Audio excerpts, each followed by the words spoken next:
पंडवानी गायिका तीजन बाई को जानना अपने आप में अपने आप में एक ऐसी किताब को पढ़ना है जहां से बहुत कुछ जीवन जीने की राह मिल जाती है।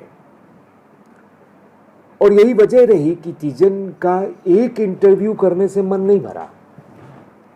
तीजन बाई जब जब इलाहाबाद आई या मुझे कहीं किसी अन्य शहर में मिले, मैंने उनसे बात करने का मौका नहीं खोया। मुझे याद है कि जब उत्तर मध्य क्षेत्र सांस्कृतिक केंद्र ने लगातार उनके इंटरव्यू मेरे लिखे हुए पढ़े तो मुझे उन पर मोनोग्राफ लिखने के लिए कहा। और जब मैं उनके पास पहुंचा तो तीजन बाई ने कभी भाई जी कहा, कभी गुरु जी कहा, और अपने जीवन की एक एक परतें खोलने को वो तैयार हो गई। बड़ी रोचक बात बताऊं कि जब वो शाम के समय उनकी प्रस्तुति से पहले जब मैं वहाँ पहुँचा और बातचीत चल रही थी, और उसके बाद जब मैं प्रस्तुति पर पहुँचा तो मैं एक अपना कैमरा लेकर गया हुआ था और मंच पर वो प्रस्तुति दे रही थी। और जैसे ही भीम का दृश्य आया और उन्होंने कहा कि और उठाया भीम का गदा, मैं मंच पर कैमरा लगा के उनकी उस एक्शन की फ़ोटो खींचने के लिए खड़ा था कि बड़ा मजबूत एक्शन था।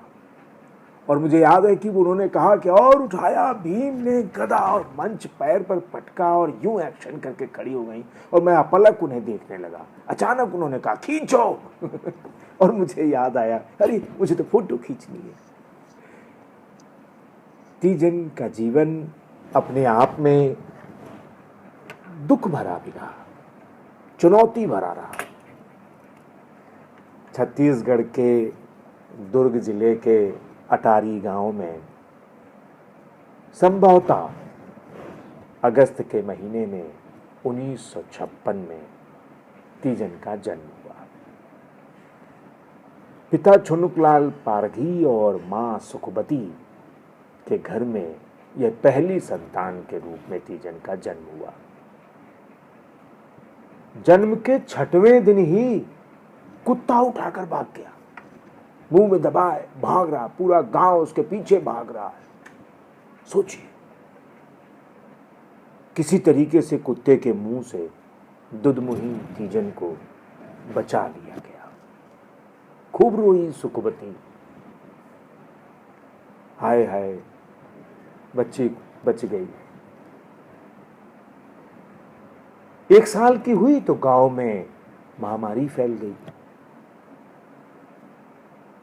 और बड़ी मुश्किल से जीवन जीने वाले सुखबती और छुनुकलाल बच्ची के बीमार होने से नहीं बचा पाए।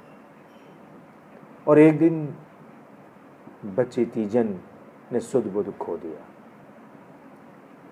माँ बाप ने समझा कि तीजन चल बसी और एक गड्ढे में फेंक आई। कुछ देर बाद तीजन को होश आया तो रोना चिल्लाना शुरू किया तो गांव वालों को लगा अरे ये तो जिंदा है। फिर तीजन वापस हिरनी का दूध पिया है तीजन ने, और तीजन कहती हैं कि हिरनी का दूध पीने के कारण ही मैं पूरे गांव में कुलाचे मारती फिरती थी। तो पूरे गांव में कुलाचे मारने वाली तीजन जैसे जैसे बड़ी होती चली गई, भाई बहन भी बढ़ गए, 6 हो गए, 4 बहनें और 2 भाई। एक भाई और एक बहन की बाद में मृत्यु हो गई। तीजन सबसे बड़ी थी और 13 बरस की जब तीजन थी तो किन्हीं कारणोंवश माँ बाप उन्हें लेकर ननिहौरा चले गए। बस यहीं से वो तीजन बाई के बनने की प्रक्रिया शुरू हो गई, क्योंकि वहां पर इनके नाना के भाई ब्रजलाल पारघी थे। ब्रजलाल पारघी की शादी एक शिकारी परिवार में हुई थी और कहते हैं कि ब्रजलाल पारघी भी शिकार किया करते थे। एक बार उन्होंने काले हिरन को पकड़ लिया उसे बांध कर लेट गए तो देखा कि हिरन की आंख से आंसू बह रहा है। बस दया आ गई। काले हिरन को छोड़ा तो वो जंगल की ओर कुलांचे भरता हुआ भागा। ब्रजलाल को लगा कि मैं कौन होता हूं जीवन लेने वाला। बस दुनिया बदल गई। ब्रजलाल गीत गाने लगे, पंडवानी गाने लगे और दीन दुनिया से दूर अपनी झोपड़ी में, जहां तीजन अपने ननिहौरा गई थी, वहीं पर ब्रजलाल पारघी अपनी झोपड़ी में रात में गाना गाया करते थे। तब औरतों का पंडवानी गाना बना था, यह भी जानकारी रखनी चाहिए। तीजन बाई ब्रजलाल की कुटिया के बाहर खड़ी होकर उनका गायन सुनने लगे। 1 दिन, 2 दिन, 4 दिन, फिर तो ये क्रम 2 हफ्ते चल गया। एक दिन अचानक गाते गाते ब्रजलाल बाहर निकले तो देखा कि कोई दुबक कर भाग रहा है। पकड़ा, कौन? कहा मैं कौन? नाम वाम है कि नहीं है? कहा मैं तीजन। यहां क्यों बैठी रे? कुछ नहीं, बस यूं ही। ब्रजलाल को यह लग गया कि तीजन गाना सुनती है और सीखती है। एक दिन पकड़ लाए अपनी झोपड़ी में और कहा, सुना तूने अब तक मुझे क्या क्या गाते सुना। तीजन ने हू बहू जैसा ब्रजलाल गाया करते थे वैसा ही गा दिया। ब्रजलाल ने पूछा, सीखेगी, गाएगी? और तीजन ने हाँ कर दिया। बस ब्रजलाल पारघी उनके गुरु हो गए। संत के रूप में ब्रजलाल पारघी को लोग देखते थे। और ब्रजलाल पारघी, जब तीजन को उन्होंने गाना सिखाया तो तीजन कहती हैं कि उनकी आंख में आंसू आ गए कि इतना कुछ याद कर लिया तूने। अब तो रोज शाम को तीजन चुप्पे से ब्रजलाल पारघी की झोपड़ी में पहुंच जाती, तानपुरा पकड़ लेती और पंडवानी गाती। अचानक तीजन खुद पद बनाने लगी। ब्रजलाल पारघी अचंभित थे कि तीजन कैसे उन पदों को बना ले रही है जिनको बड़े बड़े गायक नहीं बना पाते हैं। तीजन का यह पद बनाना अपने आप में महत्वपूर्ण था। मैं आपको बताऊं कि जब मैं इंटरव्यू कर रहा था, तब तक 2001 की बात है ये, तब तक तीजन का कुछ भी छपा नहीं था। ये उत्तर मध्य क्षेत्र सांस्कृतिक केंद्र ने इसीलिए उन पर मोनोग्राफ निकालने की सोची थी। और तीजन जो गाती हैं वो भी कहीं रिटन रूप में नहीं था, लिखित रूप में नहीं था। जब मैंने तीजन से कहा कि आप जो गाती हैं वो सुना दीजिए, तीजन यूं ही कुर्सी पर बैठी हुई थी और वो कई बार कोशिश करने पर नहीं गा पाई। फिर उन्होंने कहा कि बिना तानपुरा उठाए तो हम गा ही नहीं पाएंगे। तो मैंने कहा तानपुरा उठा लीजिए। फिर तीजन के गाने की रफ्तार याद आई तो मैंने कहा एक लाइन को 2 बार गाइएगा ताकि मैं नोट कर सकूं। मेरे पास कोई रिकॉर्डर नहीं था। और तीजन ने जैसे ही तानपुरा उठाया है, सना ना ना ना बोल वृंदावन बिहारी लाल की जय, गाना शुरू कर दिया। मैं अद्भुत था कि जिस महिला को अभी गीत के बोल नहीं याद आ रहे थे वह तानपुरा उठाते, एक साधना है। तीजन ने कहा, साधक के हाथ में जब तक साधन नहीं आता साधना शुरू नहीं होती। और फिर तीजन तो ब्रजलाल पारघी की कुटिया में साधना करने लगी। एक दिन मां को सुनाई पड़ गया कि तीजन कुछ गा रही है। मां भागकर ब्रजलाल पारघी की कुटिया में पहुंची और देखा कि तीजन गा रही है। उस समय तीजन किसी राक्षस वध का वर्णन कर रही थी। माँ ने तीजन के गाल पर जोरदार तमाचा जड़ा। तीजन बताती हैं कि ऐसा मैंने सोचा कि राक्षस वध करते करते मैंने राक्षस के तमाचे मारने की जगह अपने मुंह पर तमाचा मार लिया क्या, इतनी लत थी। लेकिन फिर होश आया, अरे ये तो माँ ने मारा।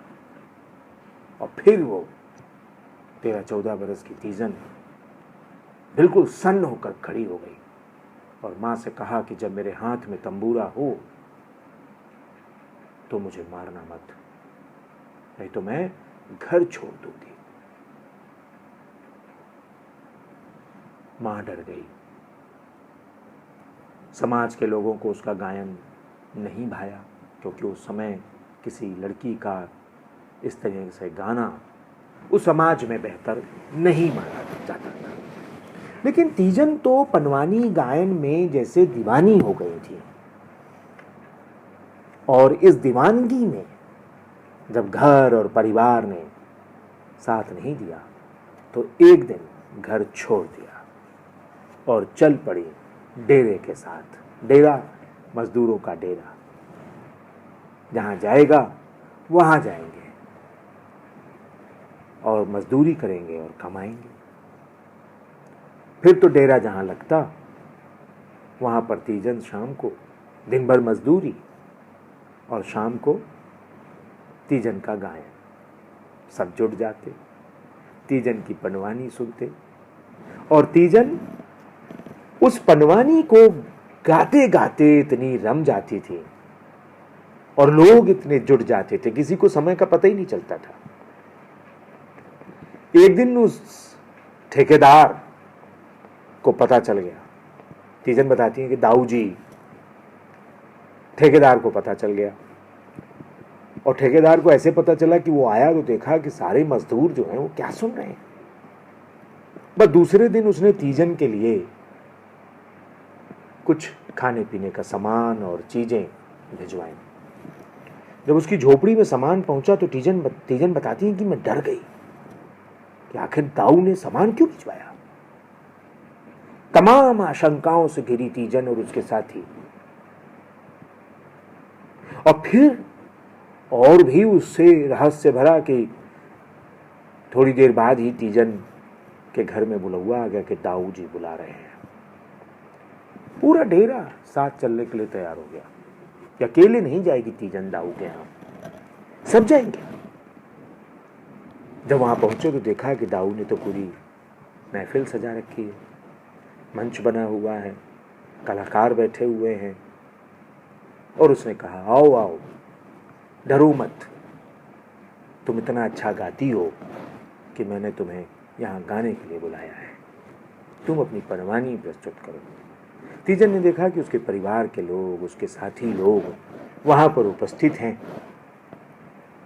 पहली बार कोई मंच और संगीतकार तीजन के सामने था। तीजन थोड़ी सहमी, लेकिन दाऊ जी ने कहा ना, डरो मत, न तुम संगीतकारों को देखो न मंच को देखो, बस गाओ। ये पहला अवसर था जब तीजन ने मंच पर गाया, और फिर तीजन को बहुत सा इनाम मिला, बहुत सारा नाम। फिर तो तीजन की प्रसिद्धि आसपास के गांवों में भी फैल गई कि भैया एक पनवानी गायिका हैं जो तीजन जी हैं। उसी समय भिलाई स्टील प्लांट से भी बुलौआ आने लगा, वहां भी तीजन जाने लगी। तीजन धीरे धीरे कलाकार के रूप में बड़ी हो रही थी, और इन कलाकार के रूप में बड़े होते होते तीजन में एक गंभीरता भी आ रही थी।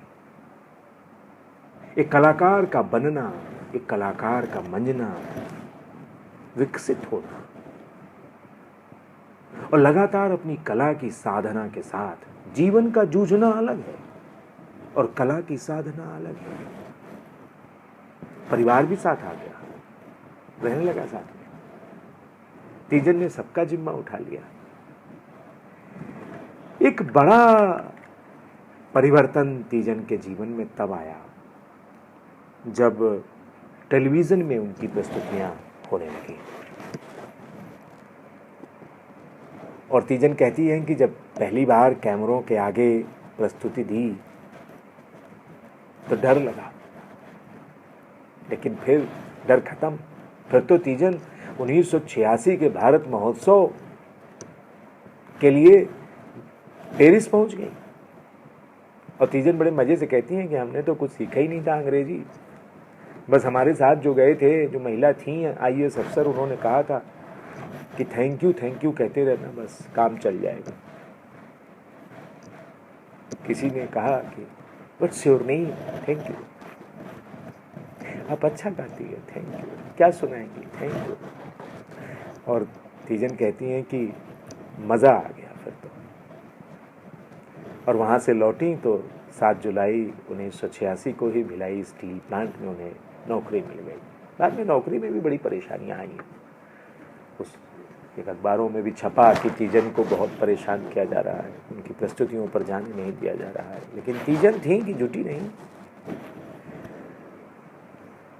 86 भारत महोत्सव और 88 पद्मश्री, तीजन देश के सांस्कृतिक फलक पर चमकते सितारे के रूप में हम लोगों के सामने है।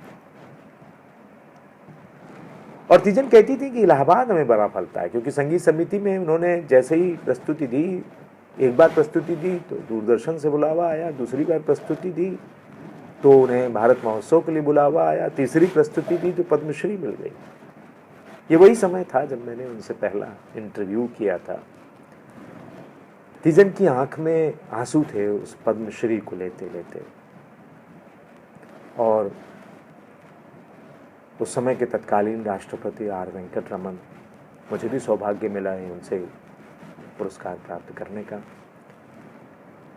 जब उन्होंने तीजन से बात की तो तीजन कहती हैं कि हमारे मुंह से बोल नहीं निकल रहे थे। बहुत देर तक वे मेरे सिर पर हाथ रखे रहे, तब मैं बोल पाई कुछ। कहते हैं कि तीजन बाई ने जिस तरीके का जीवन जिया, उसमें उनका वैवाहिक जीवन बड़ा कष्टमय रहा, असहज रहा। बाल विवाह जिससे हुआ उसने गौना नहीं कराया। युवावस्था में जिसने तीजन से शादी की उसे तीजन की प्रसिद्धि नहीं भाई, और मंच पर ही तीजन को पीट देता था।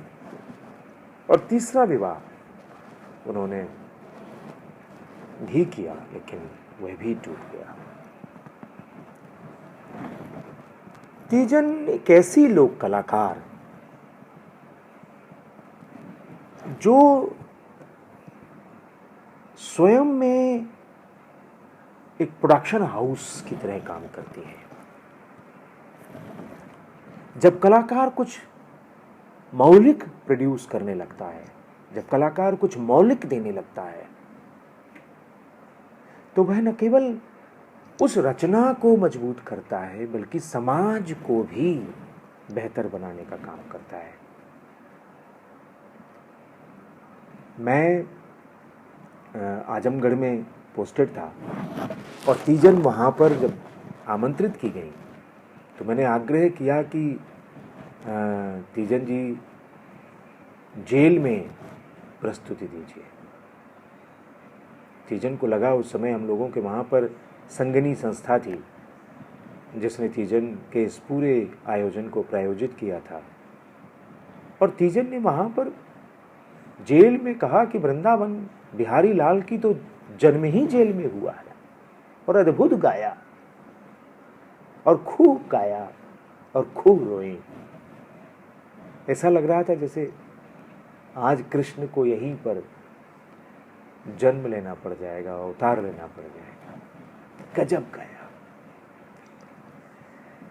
तीजन के पास खजाना है, और तीजन रोक नहीं पाती हैं अपने आप को जब भी गाती हैं। तीजन बाई आज भी जुटी हुई हैं अपने आप में, इतनी उम्र होने के बावजूद। लोगों को सिखा रही हैं, लोगों को बता रही हैं और अपनी कला को आगे बढ़ा रही हैं।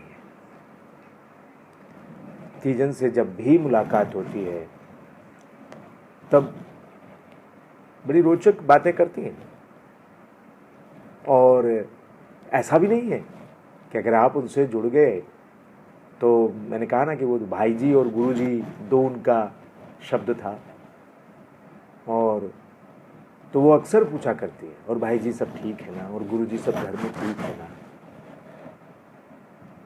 तीजन को अपने आप में महसूस करना और तीजन के गाय को दोहरा लेना बल देता है। जीवन के बहुत सारे क्षण तीजन के ऐसे रहे हैं जो लोगों को प्रेरणा दे सकते हैं। तीजन का गाया चोला मोर माटी है ना, काया मोर माटी है ना, भाई बंधु कुटुंब कबीला जियत भर के साथी है ना, चोला मोर माटी है ना, भीषम द्रोणा कर्ण दुशासन बने बने के साथी है ना, चोला मोर माटी है ना। मुझे यहाँ पर एक और जिक्र कर देना है कि प्रख्यात रंगकर्मी सुषमा शर्मा ने मेरे इस लिखे, जो मैंने मोनोग्राफ लिखा तीजन बाई पर, उन्होंने उसका नाट्य रूपांतरण किया और फिर उसे एकल नाट्य प्रस्तुति भी दी। मुझे याद है कि जब तीजन की उपस्थिति में मुझे तीजन के बारे में बोलने के लिए बुलाया गया तो तीजन अग्रिम पंक्ति पर बैठी हुई थी, और जब मैंने तीजन की कहानी सुनानी शुरू की तो तीजन रोने लगे, और अचानक लोग उनके पास पहुंच गए और मैं चुप हो गया।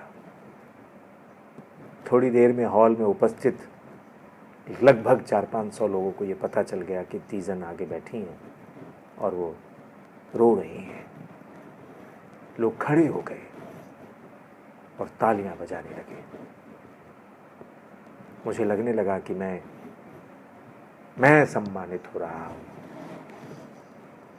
तीजन का ये ऑरा, तीजन पर छोटा सा मोनोग्राफ लिखकर और तीजन से कई मुलाकातें करके मैंने बहुत कुछ सीखा है।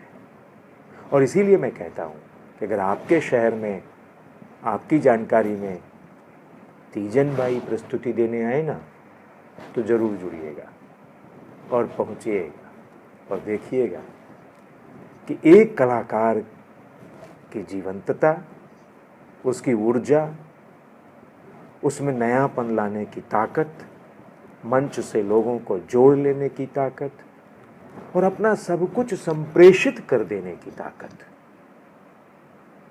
उसमें भाषा, शब्द, भाव, बॉडी लैंग्वेज, आंखों के इशारे, संगीत, सब कुछ सिंक्रोनाइज। मैं इसलिए नहीं कह रहा हूं कि मैं अभी बोल रहा हूं, मैं इसलिए कह रहा हूं कि जब मैंने कहा ना, जब मौलिक होता है कोई कलाकार तो अपने आप में एक प्रयोगशाला है, प्रोडक्शन हाउस बन जाता है, और वहाँ लोगों को शिक्षा दीक्षा लेनी चाहिए।